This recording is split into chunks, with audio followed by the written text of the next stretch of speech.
Ninth Story Studios, giving story a voice.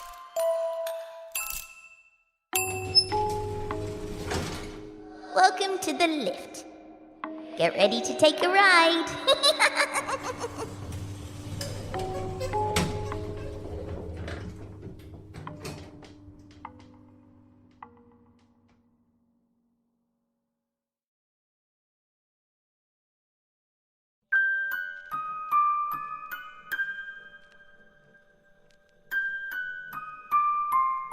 Well, hello there. This is Daniel Foytik, and this is Victoria's Lift, Season 5, Episode number 1. Today's episode was written for us by the very talented M. Regan. They have written audio fiction for Shadows at the Door, The Wicked Library, and our composer Nico's project, Connections. They also recently released a novella, 21 Grams, which is absolutely wonderful. Do get yourself a copy. So, before we begin, a sincere thank you to those of you supporting the show on Patreon. You truly make the show possible. It's because of your support that I can continue to pay the very talented authors, voice actors, and composer. Simply, it's your support that allows us to make sure those who contribute to the show don't work for free. And a very special shout out to one of our supporters in Paris, France, Joanne Shea. Je vous verrai bientôt. If you're not yet supporting the show, you can do that at patreon.com/Victoria's Lift. For as little as $2 a month, you can help make the show you love possible and get fun rewards. A lot of hard work and money goes into making Victoria's Lift, and I really do rely on this support to help me pay the authors, voice actors, composer, and artists. In addition to knowing you're a part of making the show possible, you also get fun rewards like ad-free episodes at higher bit rates, access to bonus stories, and more. You can support us at patreon.com/Victoria's Lift. Today's story is performed by me, Daniel Foytik, Addison Peacock, G.P. Mckenzie, and of course Amber Collins as our girl Victoria. The episode also of course features a custom score by Nico Vettese of We Talk of Dreams. This story is a poignant, beautiful, and dark tale, and it's a perfect way to kick off the new season. Now step on board and let's go for a ride as we present a tale about coming to terms with deep loss in Art Therapy by M. Regan.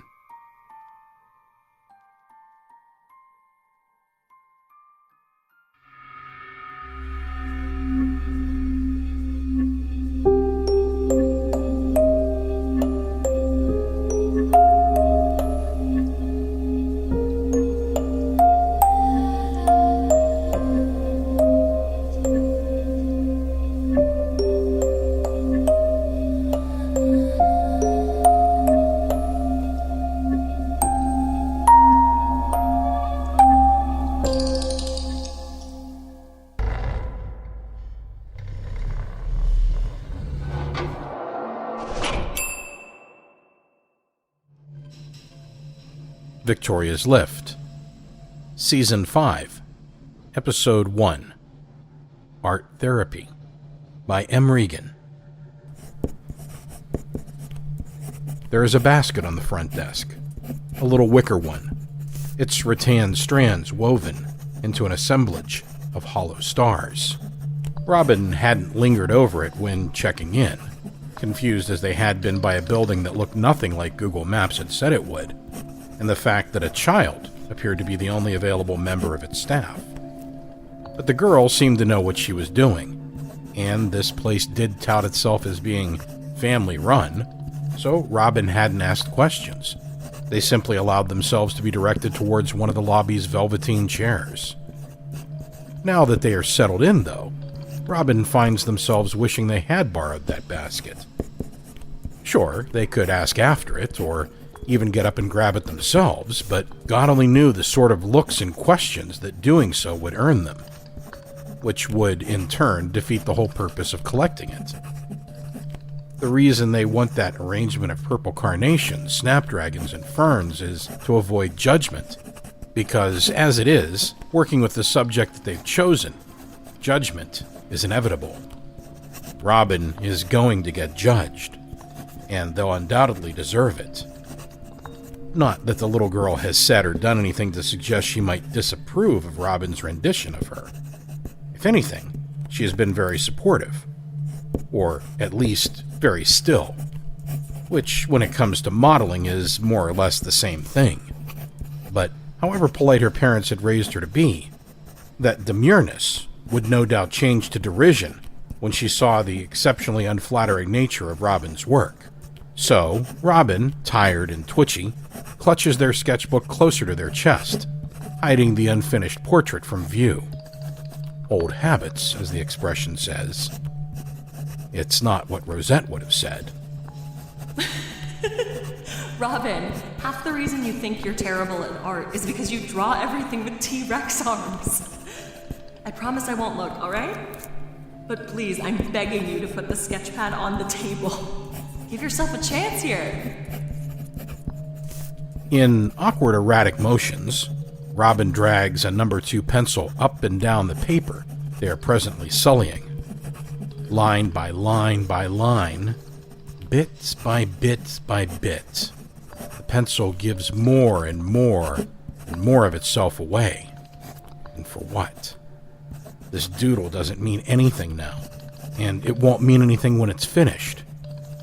It's a waste of a drawing in every sense of the word. Robin can't even hear the quiet sacrifice being made by the graphite.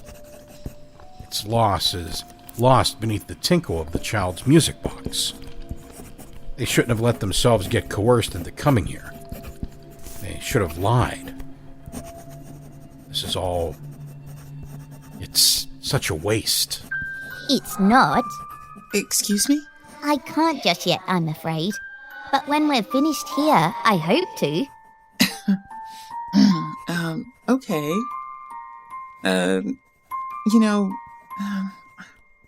I'm sorry. What did you say your name was? I'm Victoria. Right, Victoria. Look, I appreciate the company, but you don't have to wait here with me if you're busy. Or, I mean, you can if you want, I guess.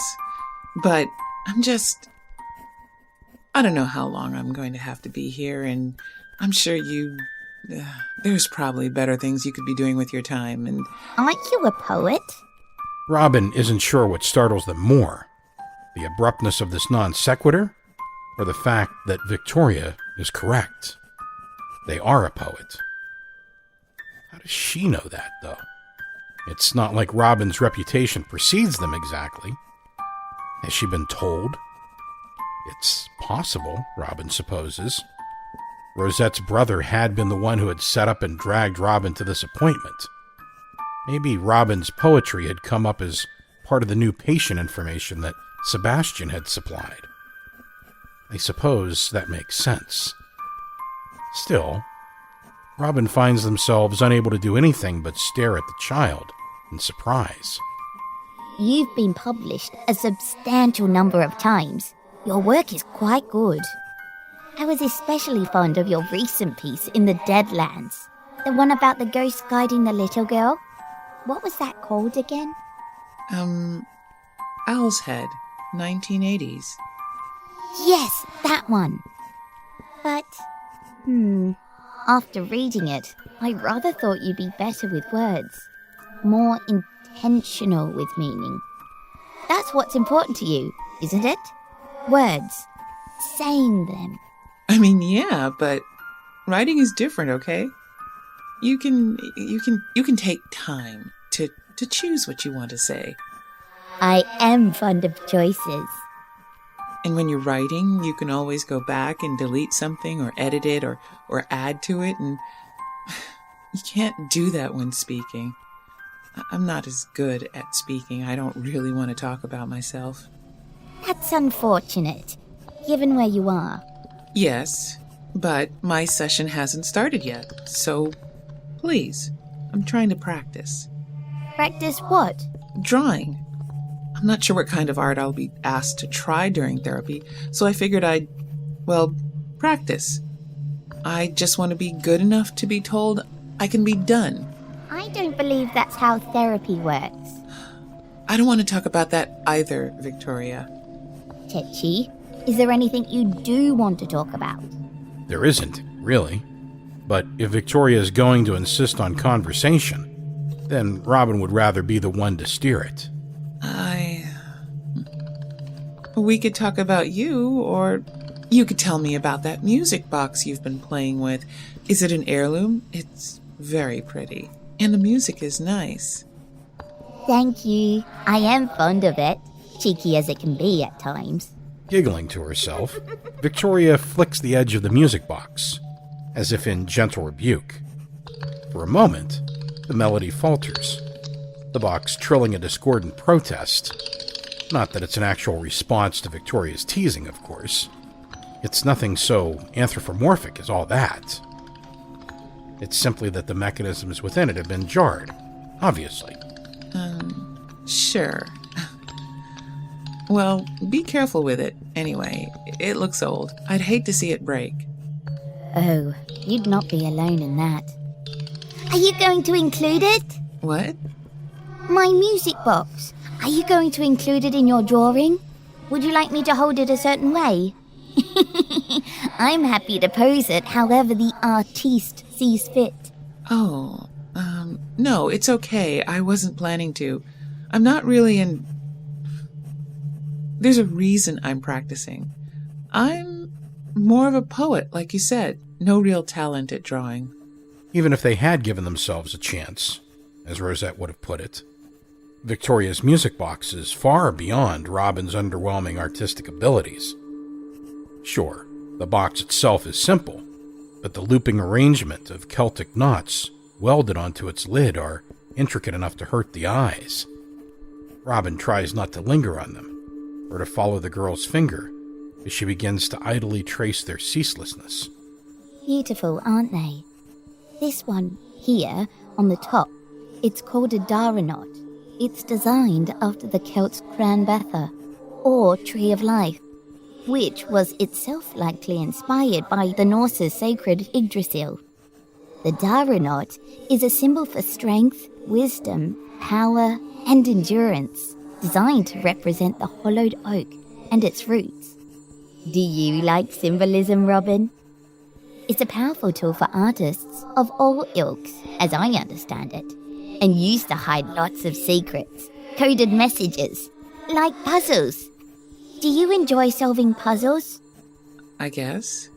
There is a vase on the end table, shared equally by Victoria's Chase Lounge and Robin's armchair. It contains a plummy bunch of white chrysanthemums, which, as ornamental arrangements go, is far simpler than the basket on the front desk. No point in trying to impress guests who have made it this far into the building, Robin supposes. But whatever the chrysanthemums might lack in creativity, they make up for in scent. They smell exceptionally fresh, almost unpleasantly fresh. The cold, pungent earthiness of their fragrance is enough to make Robin uncomfortably aware of the place from which all flowers come, what makes the loam from whence they grow. I'm going to write you a list of what to plant after. It'll be a secret until then. But you have to promise me that you'll do it. Will you promise, Robin? Robin hadn't promised. Robin doesn't remember what they had said, but they remember that they hadn't promised. Robin stares at the chrysanthemums until their vision blurs, and the petals begin to look a pale, sallow yellow. You must do a lot of puzzles yourself. Why did you think that? It's just, you're pretty good at sitting still is all. Oh, I've had practice. Seen and not heard, as the saying goes. That's a fair summary of modeling, too. I get it, of course. I get why. Like, in figure classes, you can't be moving around and throwing off the students, or distracting them. Have you done any modeling before? Besides right now, I mean? Me? Oh no, I have been scouted in the past, and my friend Anna once took a lovely photograph of me. I believe it was put on display in a gallery for a time. But I'm hardly what anyone would call a model. How about you? Are we allowed to talk about you yet? You've got quite a bit of experience yourself. I always think of birdies as creatures who enjoy flitter-flattering around. But you're rather content to stay perched, aren't you, Robin? The downward stroke of Robin's pencil is abruptly ended by the spasm of their hand. I've had more practice modeling than drawing, I guess. Pursing their lips, Robin considers the ugly, leaden starburst that they have created. The silvery pock that now mars what should have been porcelain skin. It looks awful. Not that the rest of Robin's drawing has been coming along any better. Their lines are too thick, or too dark. Maybe both.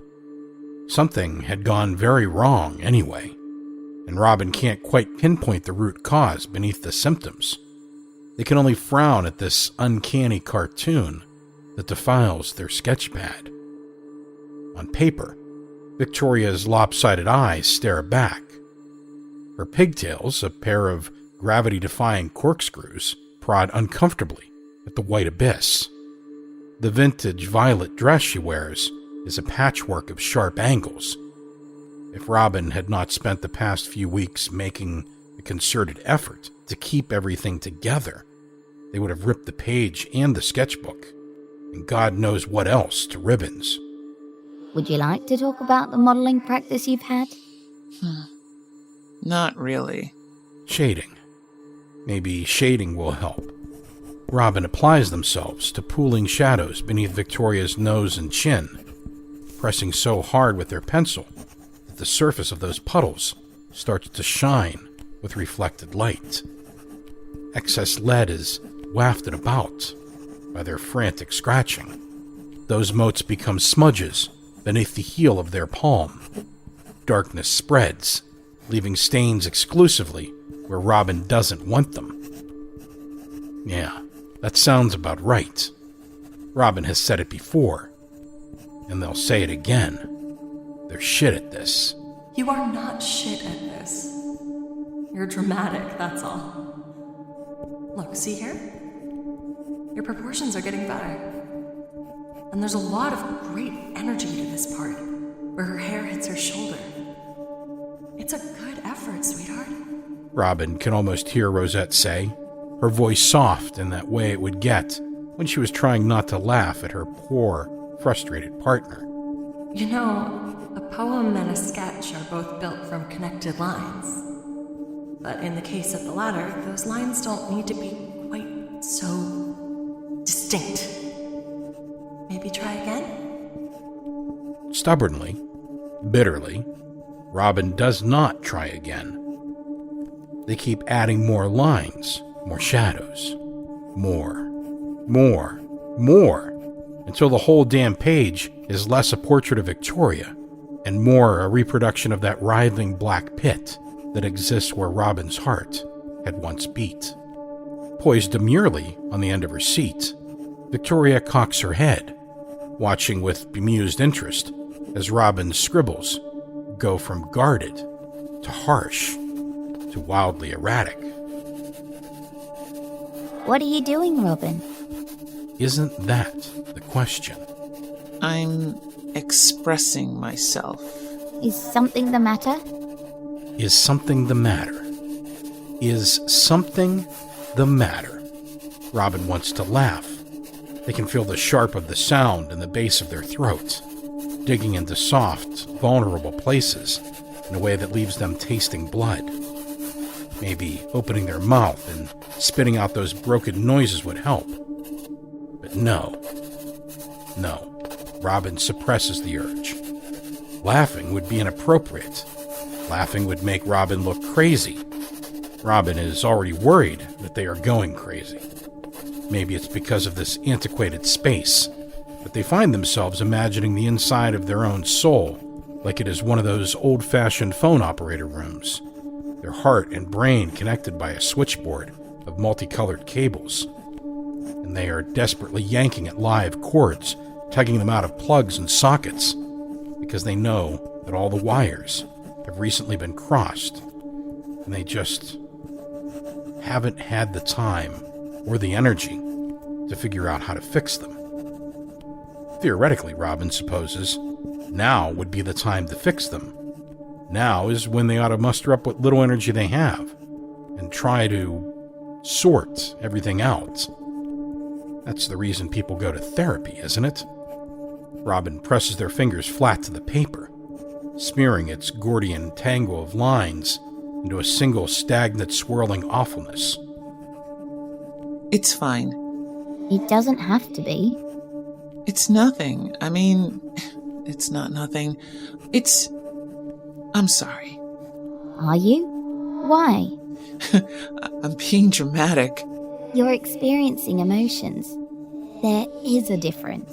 I don't want to talk about it. And how has that been working out for you? For someone who puts so much stock in words, Robin, you really are quite terrible at using them, aren't you? I did say... So you did, but self-awareness doesn't do you any good if you don't act upon that knowledge. Meaning? Meaning that there is a time and place for speaking, and a time and a place for silence. And I rather think that using your words is what you ought to be practicing right now, not drawing. Fine. We can talk more. You mentioned being scouted. How was that? Well, the job never went anywhere, except my own basement. But I suppose I meet interesting people. This isn't about me, though, Robin. Let's discuss who you meet while modelling. Her name was Rosette Greenaway, I believe. It is a strange sensation, Robin moles, to be aware of all their skin, the way it trembles and itches and aches, and yet unable to feel anything through it. Nothing beneath it. All that holds them together are tense threads of static, and the collapsor gravity of the pit that has been growing within their chest since the day that Rosette... Robin, just go home, okay? I'm busy. I have to finish this before It's already hard to hold the paintbrush, you know?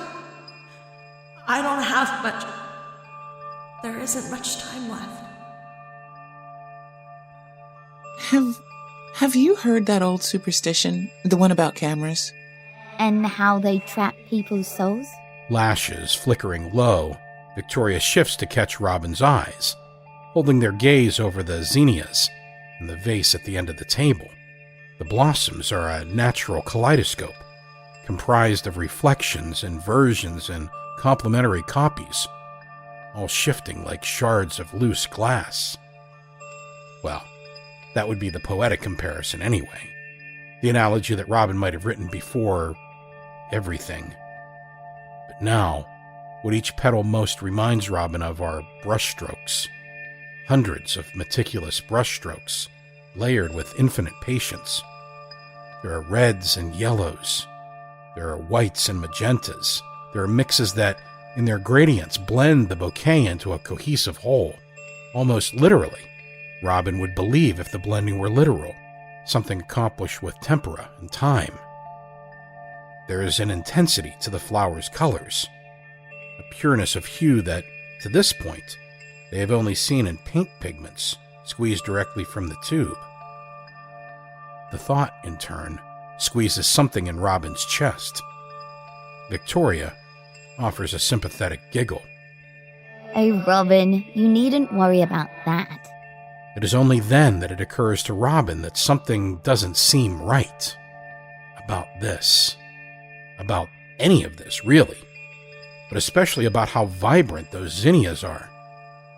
Or the fact that there are zinnias here at all. The smile that spreads across Victoria's face, its corners crawling like a vine of great bindweed. Her lips curl beneath the damask roses of her cheeks. And above those blooms, the little girl's eyes glow with the greenness of summer leaves. My soul isn't stuck in some funny old camera. Neither is yours, for that matter. If Robin had been paying better attention, it might have occurred to them that this was a very strange comfort to offer. As it is, they are too busy trying to piece together their jumbled thoughts in the puzzle that grows before them. I know. It's not photographs that steal people's lives away. It's paintings. Is it? I'm sorry. Did I miss something? Or did someone come by? I don't believe so. Why? Those changed. The flowers. They're different now. I should hope so. Transformation is the raison d'etre of this place. What? Tell me more about how paintings steal a person's life. I don't think... No, look.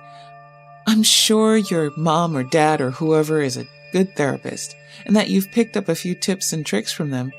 But I don't think I'm comfortable with... Oh, no. You've got it all wrong, silly. My parents aren't therapists. Nor am I, for that matter. Right, sure, okay then. I'm sure whoever it is you're related to in this building is a good therapist. Personally, I wouldn't call my little brother a good anything. Your little... No, I meant whoever on staff you're related to. The person that let you play behind the front desk, or unless... Wait, are you another patient? Did all of my personal information get given to another patient? No, I told you, I'm not a patient. I'm Victoria, and I am here to help. Now, is your drawing just about finished, Robin? I think it's time we added it to the gallery. You have a gallery? Yes and no. The gallery is in my building, that much is true, but it actually belongs to you. How could it possibly belong to me? You'll understand when you see it. Come along. It's just a lift ride away.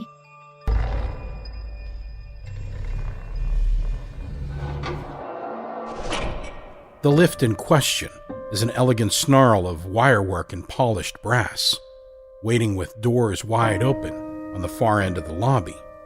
Even if Robin hadn't been instructed to wait, they wouldn't have risked taking the elevator. It is an antiquated thing, much like the building that it services, which is all well and good when it comes to interior design, but technology? Robin winces as they are half-guided, half-pulled into the empty car, the molars in their grimace grinding as metal moans beneath their feet. The sound is disconcertingly similar to that of someone in agony and echoes like a paintbrush falling from pain-crippled hands.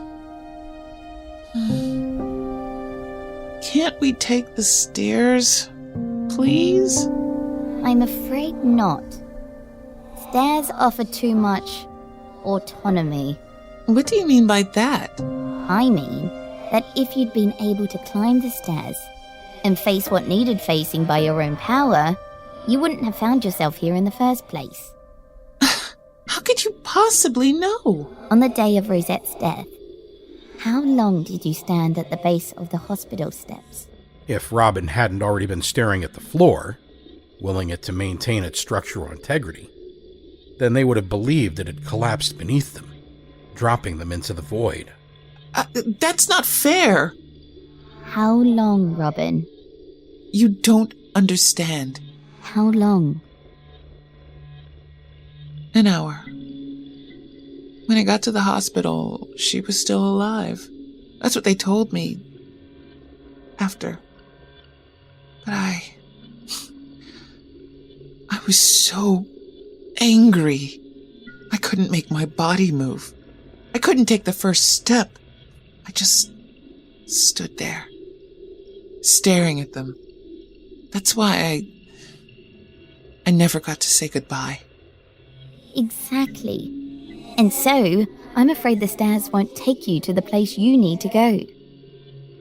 Fingernails digging into their atrocious sketch.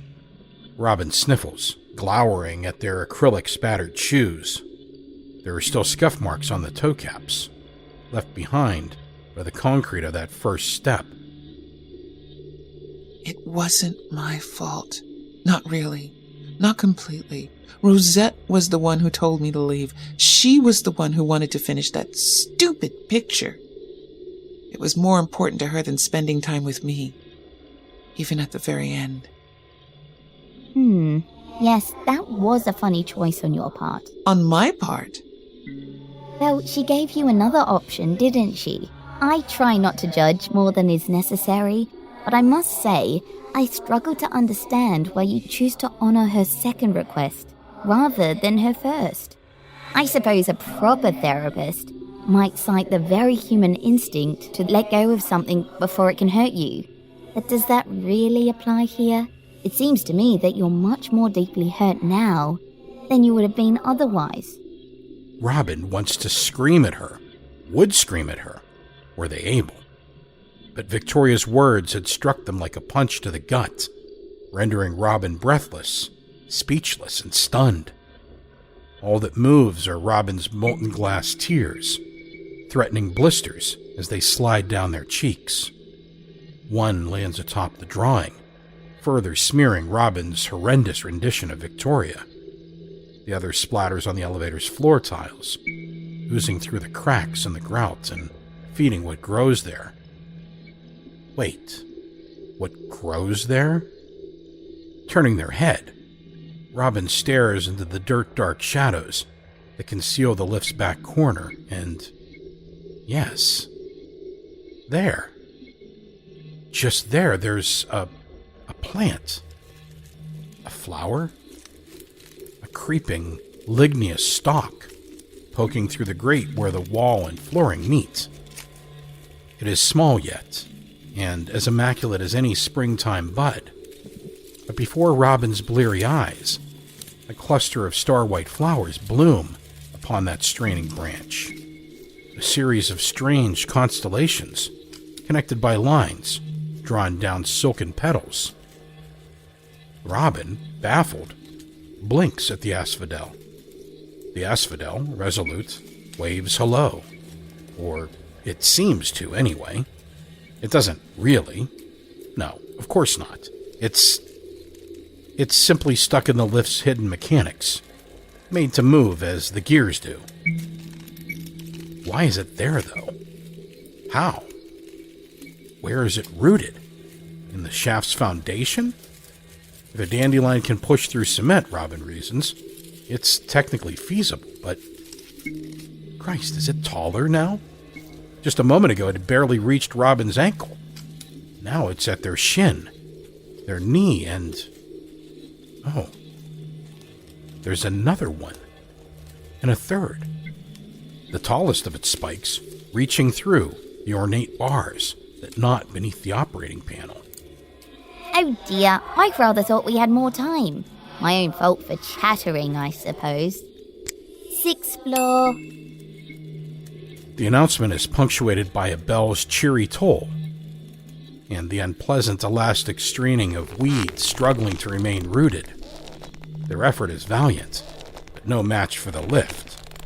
A crack, a snap, and the asphodel's petals become a shower of pale meteors. Mystified, Robin can do nothing but continue to stare.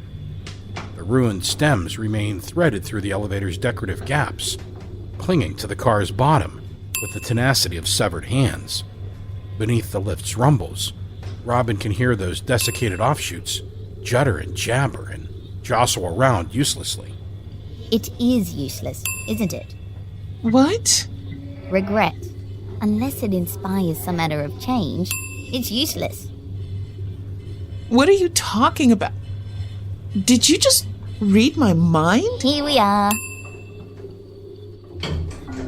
At the funeral, Robin had overheard one of Rosette's more New Agey aunts make allusions to the veil, and how tragic it was that her niece was now beyond it. The man with whom she had been talking nodded his somber agreement, but Robin had wanted to scream at the wrongness of the words. The stupidity of the idiom. A veil is gossamer thin, elegant, and easy to remove. But death is an interminable pit of cold soil. It presses, and it processes, and it does not allow escape. There is no other side to it. It cannot be shaken off, or dug from, or opened up. Yet as the doors of Victoria's lift draw apart, they move with such ineffable smoothness that Robin finds themselves reminded of a veil. And beyond it, is Rosette's studio apartment.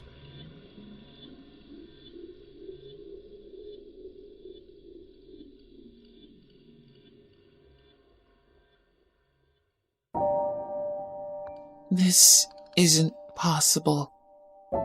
It can't be possible. It shouldn't be possible. The very idea is insane. But there is no mistaking the room that waits beyond the elevator's threshold.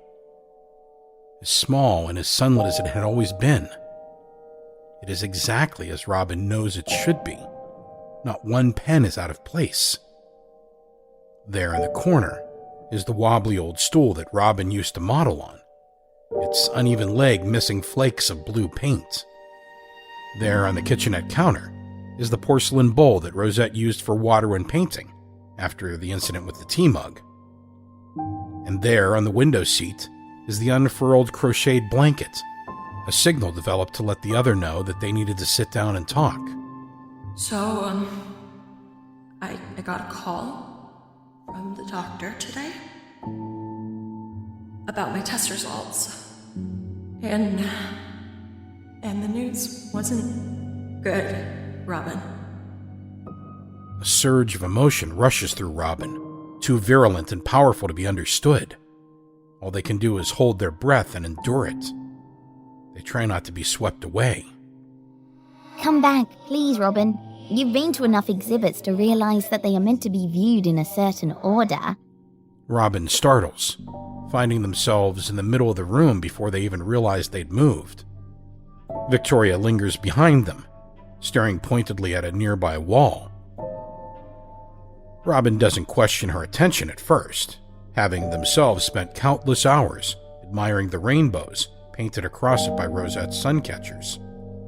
But then Victoria begins to read aloud, and Robin's own focus shifts from the overgrown macrame plant hangers to an unfamiliar plaque.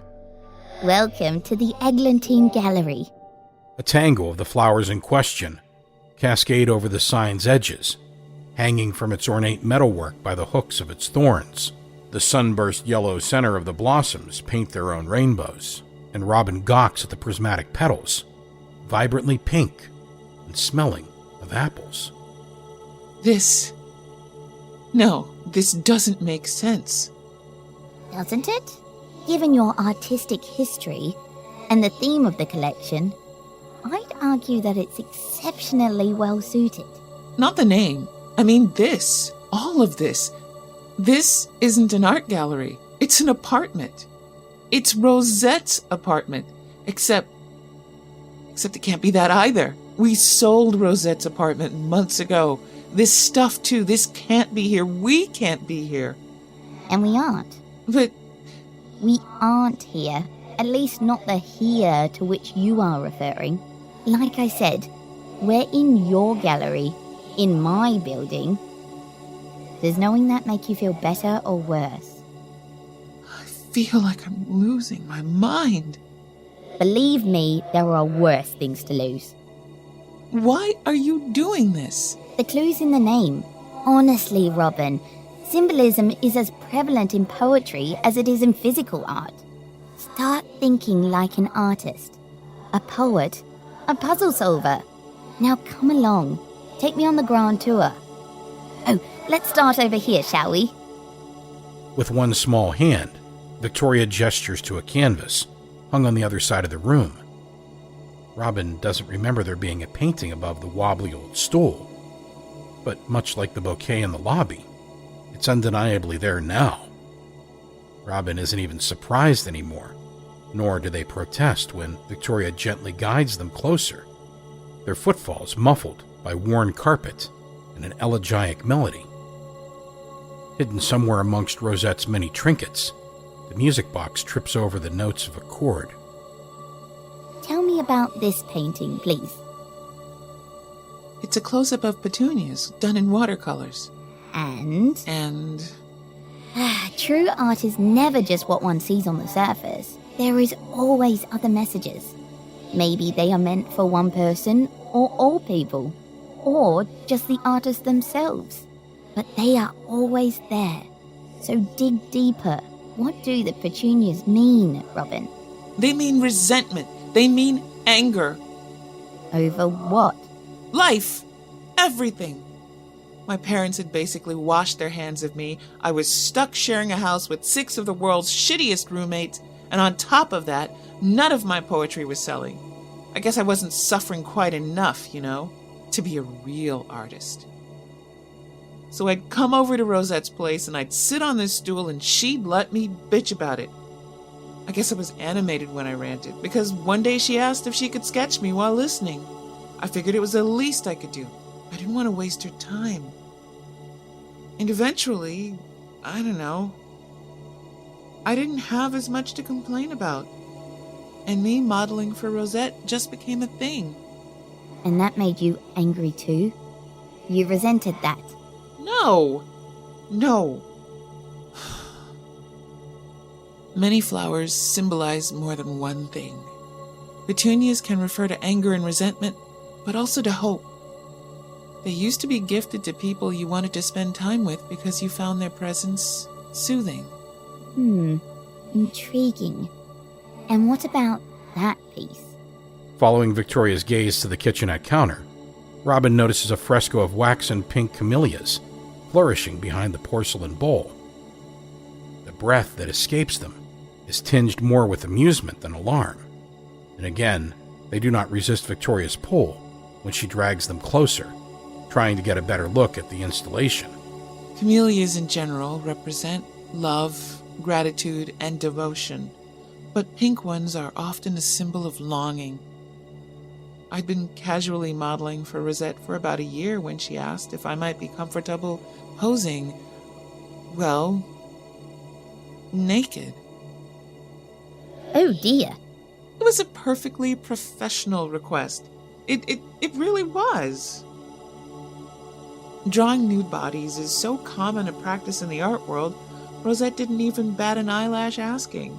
And I didn't mind. I'd done it before even, for that figures class I'd worked for, the one we'd met in. So I didn't think anything of it, and I don't think she really did either. But then, well, when my clothes actually came off, she got so flustered. Honestly, it was adorable. At least until she mixed up her tea in a cup of old paint water. Then it was hilarious. And the drawing? She didn't finish it. We got distracted by other things. After that, we were together. For how long? Not long enough. What a pity. Is that the theme of this picture?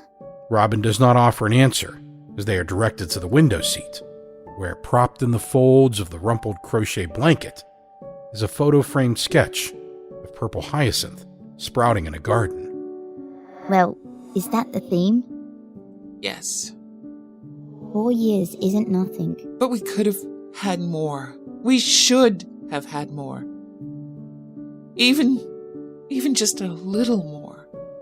But the cancer spread so damn fast, and Rosette was adamant that she complete one last painting. Finishing it was all that mattered to her. It was more important than spending time with her friends or her family or you. That fucking picture consumed the rest of Rosette's life. She could have spent it on so much else. On anything else. We could have gone to the botanical garden one last time. We could have made magnetic poetry. We could have played goddamn bananagrams with her brother. I wouldn't have cared. Just so long as we could have spent that time together. But no. She locked me out, and 5 months later she was dead, and we'll never get that time back. Have you ever seen Rosette Greenaway's final painting? I don't want to see it. She willed it to you. I said, I don't want to see it. And Rosette wanted you to plant flowers in her memory, but you refused. What else was she meant to do? Robin recoils, the accusation landing with the physicality of a slap. Blood rises in their cheeks, Their ears ring. And beneath the tinny resonance of their own stinging hurt, Robin hears again the memory of Rosette's voice, back when she would still allow Robin to visit. I'm going to write you a list of what to plant after. It'll be a secret until then. But you have to promise me that you'll do it. Will you promise, Robin? Robin hadn't promised. Robin doesn't remember what they'd said, but that doesn't matter anymore. They don't need to remember because they can hear it in their own words, in their own voice. Their reply drifts from the direction of the kitchen table, threaded like lyrics through the melody of the music box. No, I can't, Rosette. I'm sorry, I couldn't handle watching anything else die. Not after this. There is no point to the hand that Robin claps over their mouth. It does nothing. Changes nothing. Their rejection still echoes, and the music box still plays, louder with every step Robin takes towards the table. Robin almost doesn't recognize that table. When Rosette was alive, it was always blotted with pastels and charcoal, laden with bottles and brushes and t-shirts she hadn't meant to turn into paint rags. But one accident led to another, and Rosette never said no to more paint rags. That was then, though. Now, it is clean. All the stains have been scrubbed off, and there are only two things left atop it: Victoria's music box and a gilt-framed canvas on a miniature easel draped with a piece of cloth. The fabric is gossamer thin, elegant, and easy to remove. Another veil. It flutters, revealing nothing. When Victoria moves to stand beside it, beside the picture, Robin needs to brace themselves against the table to remain upright. Their whole body weak as wet paper. This is... Art is long and time is fleeting. Longfellow wrote that. Rosette wanted to leave you with these living reminders, ones that would grow and flourish after she was gone. But you were too afraid of that which is inevitable. You forgot that an integral part of beauty is its transience. You wanted something that would last, and Rosette sought to give that to you. That wasn't what I meant. That wasn't what I wanted. This isn't what I wanted. I'm afraid that is irrelevant. What you wanted, what you meant, it means nothing now. That moment has passed. All that matters is life in this moment. And whether you want it to or not, Robin, what you have in this moment is a choice to make. And what you need is to make it. A choice? Rosette spent her last days completing this for you. That was her choice. But accepting that decision, respecting her wishes, acknowledging what she wanted to tell you, and coming to terms with your loss, that is your choice. Rosette's painting looms on its makeshift plinth, a spectral monument to what-ifs and what could-have-beens, to so much and to nothing at all.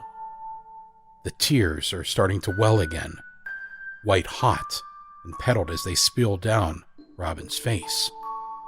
They smell like that elevator. They smell like asphodel. It's not fair. I never even got to say goodbye. No, you didn't. And whatever happens here, regardless of what you decide, that won't change. But there is more than one way to bid a loved one farewell. Kisses, hugs, small tokens of remembrance, votive candles and incense sticks to offer light in the dark, memorial photos and scrapbooks, smooth stones left on a cleaned grave. As I said, there is a time and a place for speaking, and a time and a place for silence. It isn't always about the words you use, Robin. Often, it is about the words you don't. As a poet, you surely must know that. The shroud ripples, and the answering quiet, stirred by Robin's nod. Beneath those gentle black waves, Robin glimpses the promise of green, verdant and vibrant, vivid and undying. They rip the veil away. Oh. In the golden glow of afternoon, Rosette's canvas bursts into bloom like a living thing, a phantasmagoric garden of painted poetry, where acrylics bleed into emotions and emotions meld back into acrylics. It is a wild and wonderful mess, woven into patterns that nature would struggle to allow. But by Rosette's hand, the arrangement feels organic. It feels real.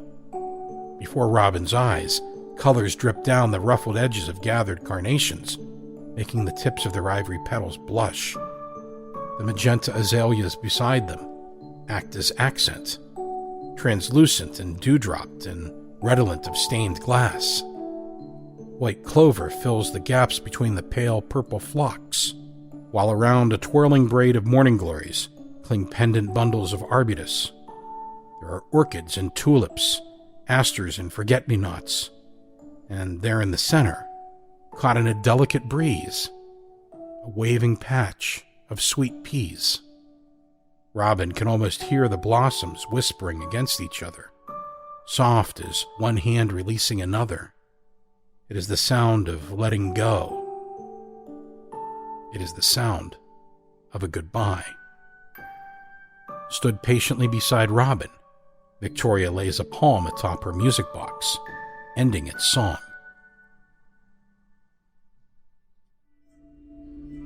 You're very lucky, you know. Am I? It's true that many of us are never afforded the chance to say goodbye to those we care about, but I think, perhaps, it's rarer still to be a chosen recipient of such a goodbye, especially one as eloquent and beautiful as this. So yes, you are very lucky. Now you'll never forget that love doesn't die. Robin can think of nothing to say to this. Nothing that feels adequate anyway. But that is okay. Sometimes it is about the words one uses. But sometimes it is about the words they don't. Victoria. Yes? This painting was willed to me, right? You said that. So can I have it? Can I keep it? Goodness, have you forgotten where we are? This is a gallery, Robin. You can't steal art from a gallery. But it's my gallery. This building is yours, but the gallery is mine. That's what you said. Ah, so I did. Well then, I suppose it's yours for the taking. Though this section of the exhibit will look awfully silly without something on display. I don't suppose you have a piece of art with which we might replace this one. It is only after the third of Victoria's increasingly pointed looks at Robin's fist that they remember there is something clutched within it. Something they've held on to this whole time. The sketch, or the remnants of the sketch anyway. It looks less like Victoria than it ever had before. Honestly, it looks less like a sketch than it ever had before. Crumpled and sweat-blurred, it more closely resembles a balled-up sheet of monochrome paper than it does a portrait's remains. But when it opens up like a flower in the palm of Robin's hand, it almost makes sense. In spite of themselves, in spite of everything, Robin has to laugh. You drive a hard bargain, Victoria. I like it. It's emotive. Smiling, sobbing, Robin lifts Rosette's painting from the little wooden easel and replaces it with their own masterpiece. It's yours.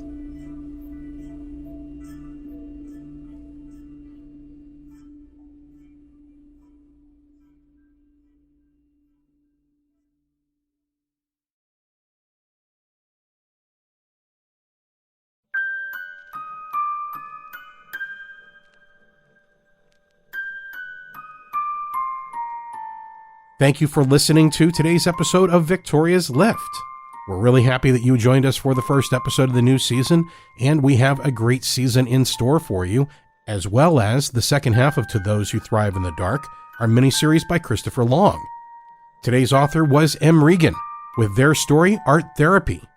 Today's story featured me, Daniel Foytik, as the narrator, Addison Peacock as Rosette, G.P. Mckenzie as Robin, and Amber Collins as Victoria.